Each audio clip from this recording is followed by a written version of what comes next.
zakaj.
Spoštovani tovariš predsednik, spoštovane gospe in gospodje, obiskovalci, Slovenke in Slovenci, doma in po svetu, državljanke in državljani. Danes je državni praznik. Slavimo slovensko uporništvo. To je bilo sredi prejšnjega stoletja posebej na preizkušnji. Ves svet je zajela svetovna vojna, Slovencem je bilo namenjeno uničenje. Slovenci smo se takoj ob začetku napada na državo odločili, da bomo narod branili.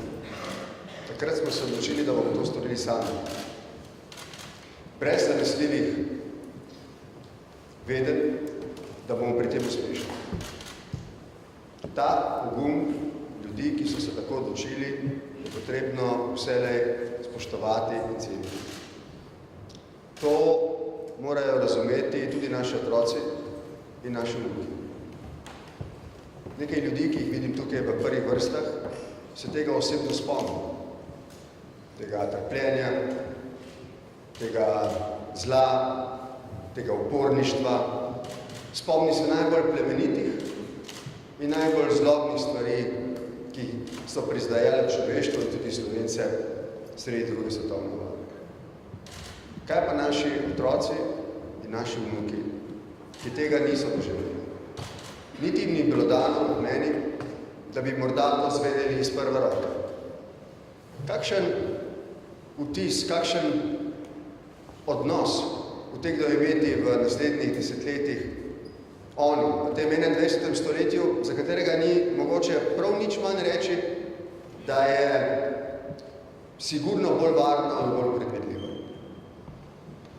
Zato se mi zdi, da se je dobro konec aprila, ob tem državnem prazniku, ob dnevu upora, spomniti na junaštvo slovenskega človeka, ki se je, ne da bi imel ob začetku upora, sleherno garancijo, da bo na koncu uspel.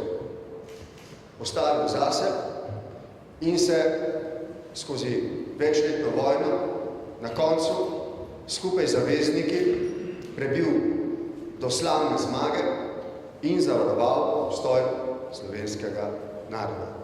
Hkrati pa tudi zavaroval nove temelje demokratičnega sveta. V tem smislu, danes kot predsednik republike, izrekam veliko hvaležnost vsem tistim, ki jih je domoljubna vest sredi prejšnjega stoletja poklicala, da so se postavili za prvo okupator. To vaše junaštvo ne bo in ne sme biti nikoli pozabljeno. Želim si, da bi naši otroci in naši vnuki enako slavno razmišljali o teh prelomnih dogodkih za naš narod, ki so, gledano v nekem zgodovinskem loku, postavili možnosti, da smo se Slovenci konec prejšnjega stoletja dokončno postavili na svoje noge in postali gospodar lastne usode. V tem času, v času druge svetovne vojne, pa nismo bili prizadeti samo z okupatorja v roko, ampak smo, kako tragično, dvignili tudi Slovenci roke nad Slovencem. Brat nad brat. To je bil za Slovence težek čas. Tako težak, da ga zaradi posledic takrat, kjer je bilo poleg domoljubnega upora še revolucionarno nasilje in protirevolucionarno nasilje, državljanska vojna, ne smemo nikoli pozabiti. Nikoli pozabiti zato, da se to nikoli več ne bi zgodilo. Po koncu vojne smo imeli poleg vsega še enostranski režim in povojne poboje, zaradi česa so bili ti občutki enega ponosa nad zmago za svoj lasten narod pomešani z grenkimi spoznanji, da je bilo to hkrati narejeno s tem, da je bila dvignjena roka brata nad bratom in da je to pustilo neke posledice vse do danes. To se ne sme nikoli več zgoditi. Mislim, da smo glede tega postali zrelejši narod. Zrelejši narod ne v tem smislu, da bi povlekli neko matematično sredino med dvema resnicami, glede druge svetovne vojne. Nihče med vami, ki je doživel strahote druge svetovne vojne, ne more in ni dolžan sprejeti nobene druge razlage od tiste, ki mu je nalagala lastna vest. Ampak, kot sem rekel, ne gre, čeprav seveda tudi za vas, predvsem za vas, ampak za naše otroke in za naše vnuke, kako bodo gledali na ta čas. Zakaj? Moram spomniti, da žal, še vedno, ta dan, ta državni praznik, vsi Slovenci ne praznujemo enako ponosno. Saj ne, da bi morali vse praznike vsi praznovati enako zavzeto. To je naša državljanska pravica, da ene praznujemo bolj in druge mrzne vse. Ene bolj povezani in drugi manj. Pa vendar se mi zdi, da je vredno zaradi zgodovinskega sporočila, ki ga pušča ta praznik. Namreč, da smo se Slovenci sami postavili zoper okupatorja in da smo skupaj z zavezniki tudi obranili našo svobodo, da je to zaradi zgodovinskega spomina in zaradi ponosa to potrebno prenesti tudi na generacije za nami. In hkrati ugotoviti, da je bilo to hkrati tudi žalostno obdobje, ko je prišlo do revolucije in protirevolucije in tega, kar bi lahko rekli državljanska vojna, kar je gotovo zlasti s povojnimi poboji pustilo ne samo grenak priokus, ampak neko tudi hkrati eno veliko razočaranje. Glejte, ni treba, kot sem rekel, in s tem končujem, da bi morali za ceno sprave, za kar se prizadeva, zdaj potegniti matematično sredino med dvema resnicami. Ne. To zame ni sprava. Spravo razumem kot neko ozračje strpnosti, v kateri ima vsak pravico pogleda na stvari, tako kot sam misli, da je prav, kot mu nalaga vest, kot mu nalaga neko njegovo vedenje in celo njegova osebna izkušnja. Tisto, kar se mi zdi, da je bistveno za spravo, je, da navkljub različnim pogledom, tudi glede polpretekle zgodovine. Zaradi tega eden drugega ne izključujemo, da se med seboj ne sovražimo in da nam to izključevanje in sovraštvo ne zastira naše državljanske dolžnosti, da sodelujemo pri tistih stvareh, ki so bistvene za narodno usodo v prihodnjih letih in desetletjih. Zato gre. In počasi se mi zdi, da se k temu tudi premikamo, spoštovane gospe in gospodje. Počasi. Take stvari ne gredo hitro. Niti jih ni mogoče prisiliti, da gredo hitro. To je naraven proces, vendar smo mu priča. Prosim vas, in kot predsednik republike, in kot oče, tako kot ste vi, mnogi med vami, stari starši, za voljo naših otrok, se z vsem ponosom spomnimo tega domoljubnega upora sredi prejšnjega stoletja. Prenesimo ta ponosna čustva na naše zanamce.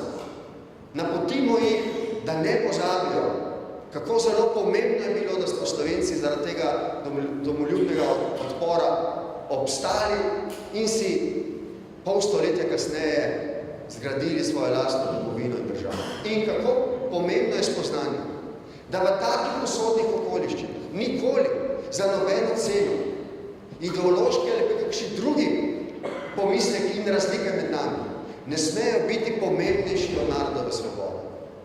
Kako se je treba za to prizadevati? Imamo obe izkušnji. Imamo izkušnjo razkola in imamo izkušnjo enotnosti.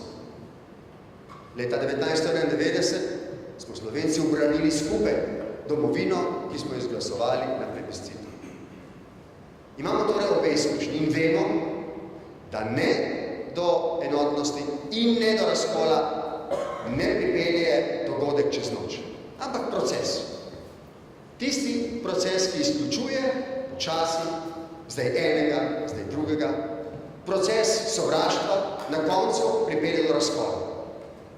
In imamo drugo izkušnjo, izpred 25 let in več, kjer proces sodelovanja, dosti kar težkega, mukotrpnega, pripelje do enotnosti, ko gre za najbolj usodne narodne odločitve.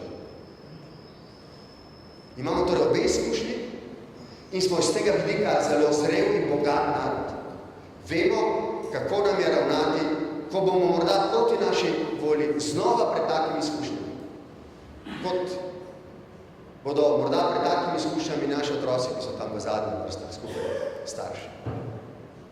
Če bi se to ponovno zgodilo, kot rečeno proti naši volji, potem moramo absolutno storiti vse za to, da odrinemo tiste majhne in nepomembne zamere, razlike, ki so in bodo, so demokratične in poiščemo tisto med nami, kar nas povezuje. In to je, da branimo našo narodno identiteto in našo državo. Imamo čudovito priložnost, da zdaj v miru z vsemi silami naredimo vse za to, da ta mir ostane trajen. In da je v naslednjih 100 letih, za razliko od prejšnjih 100 let, ko smo imeli 2 svetovni vojni in še osamosvojitveno, mladim generacijam to trpljenje prihranimo. In da imajo možnost, da izsanjajo svoje sanje v miru in, kot sem rekel, v spravi. V ozračju, v katerem prevladuje tolerantnost in kjer ni prostora za sovraštvo. Ni torej potrebno zelo, zelo veliko, da bi lahko na prihodnost gledali z upanjem in ne strahom. Samo to prepričanje je potrebno, da ne glede in prav zaradi razlik med nami, številnih, tudi glede teh, ki zadevajo polpreteklo zgodovino, ni potrebno, da zanemarjamo in dialog, pa kakšenkrat tudi prepire, da se nasprotujemo. Samo absolutno moramo zavreči sleherni izraz sovraštva. Če se bomo tega Slovenci obranili, potem ni nobenih razlogov za to, da ne bi gledali v prihodnost z upanjem in z velikim pogumom. Sprejte, prosim, iskrene čestitke ob tem slavnem prazniku z najboljšimi željami, da bi ga enkrat praznovali vsi in da bi bili ponosni na dogodke sredi prejšnjega stoletja in da bi hkrati povlekli tiste nauke, ki nas bi obranili, da bi morda temne sence tistega časa nikoli več ne stopile nad jasno nebo našega naroda. Srečno!